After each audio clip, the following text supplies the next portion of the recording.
Political scientist Professor Andre Duvenage is warning that the new U.S. tariffs imposed by President Donald Trump could severely impact South Africa's economic growth. The Trump administration has announced a 30% tariff on South African exports to the U.S., set to take effect next week. It's a very critical time for the South African economy. Over the past decade, our economy hasn't grown more than 1% per year. Poverty is growing. We have seen high levels of unemployment. So the whole Trump tariff hike is a huge challenge for the South African economy.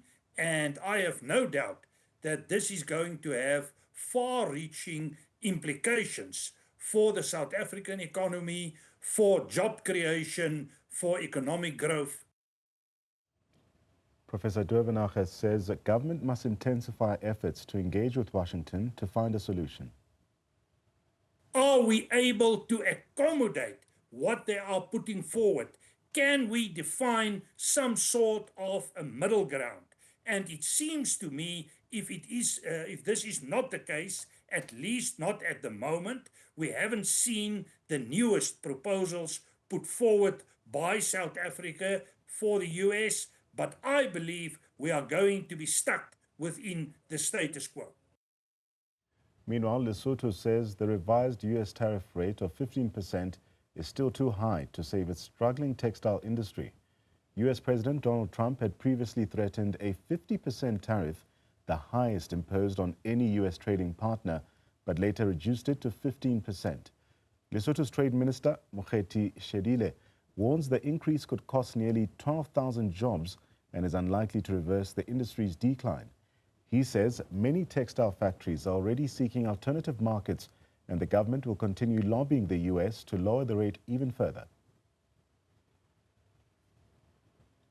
Now, in a country facing multiple challenges, South African women continue to bear the brunt of economic inequality, from a persistent gender pay gap to underrepresentation in leadership.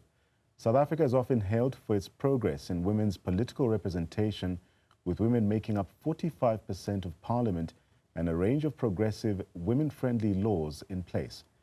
As Women's Month begins, we spotlight women making an impact in government. Joining us now is Vuyiswa Ramokgopa, who's the Gauteng MEC for Agriculture and Rural Development. MEC, good to have you on the program this evening. Firstly, what has been challenging in your role, especially as someone who campaigns on ethical leadership and accountability? Good evening, and good evening to all the viewers at home. Indeed, it hasn't been a walk in the park. I've been in office now for just over a year, and as those who would have seen the campaign, would know that it was, as Rise Mzansi, it was our first time contesting an election and now actually being represented in government. So it has been a challenge adjusting to the environment. And indeed, like you're saying, one of our core focus areas and my focus areas has been to, really reinstill a culture of ethical leadership in government, and also make sure that we attract the right kind of people who must actually now start seeing government as an aspirational place to be and work. And that's really the only way that I believe we can rebuild, the state. So it has been a challenge adjusting to this environment. I came from the private sector previously, and it really is a completely different way of doing things. But fortunately, I've had some experience in leading different types of organizations, and so one just adjusts. One just adjusts. So your party, Rise Mzansi, ran on a strong food security platform, for instance. What are the first three practical steps that you plan to take in really addressing food insecurity in Gauteng specifically? So, the important thing to understand about hunger, and I want to call it hunger specifically, because from a food security perspective, South Africa is actually classified as a food secure country. In other words, we produce more than we consume domestically, and we export quite a significant amount. So it's not that there's a shortage of food. Our challenge that we have here is a challenge of affordability of food as one of the key issues, availability of food, and accessibility. So what that means is that oftentimes you'll find that where the food is actually being produced or where there's an abundance of food is not necessarily where there is the biggest need for food. And there are a number of vulnerable communities, especially in our urban areas, where you have entire communities that are, hungry and food insecure, whereas they are living in a part of the country that, technically speaking, has more than enough and has abundant resources. So we focused our energies on really trying to deal with those three challenges. One, which is around localizing and increasing local food production. And that deals with the availability challenge. So in urban areas, there's less, local farming and urban farming activities because of land and space and all of those things. But there, you don't always need hectares and hectares of land to farm for subsistence purposes. What you need is, relevant support to be able to do that. So we focused on local food production initiatives to boost subsistence farming, especially in vulnerable communities. We have looked at accessibility, and we've taken on the issue of food waste as a big issue that is facing our country, where we have more than 10 million tons of food that just goes to waste every year that could rather and better be diverted to communities in need. And this is food that is perfectly healthy and good for consumption, but just, doesn't make it to where it needs to go. And then, of course, the third one is around affordability. And affordability, as we know, has a lot to do with really just the socioeconomic conditions that many people are living under. Too many people are unemployed, don't earn an income, or don't even earn enough of an income to cover their own needs. So we've focused on a number of sustainable job creation initiatives that are backed by industrialization, innovation, and just promoting entrepreneurship as well in our communities. And so that's at a very high level. I mean, we've got a number of programs that actually speak to some of these things, but it's really the 3 A's: affordability, accessibility, and availability.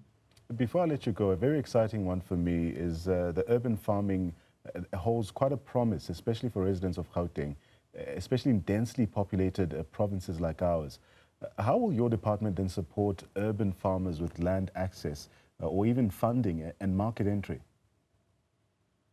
Yeah, so I think, so obviously land access is a big challenge in urban areas, and a lot of land, especially state-owned land that is, would sit in the hands of the local municipalities, or in some instances, people are able to access land through the National Department of Rural Development's land lease program.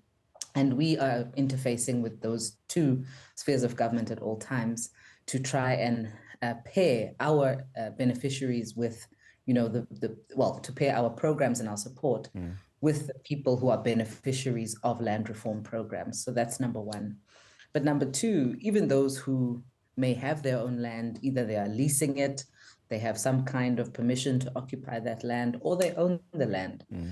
They can apply through our various programs. We offer support to commercial farmers, to new era farmers, as in your small scale emerging farmers, as well as to those who are farming only for subsistence purposes.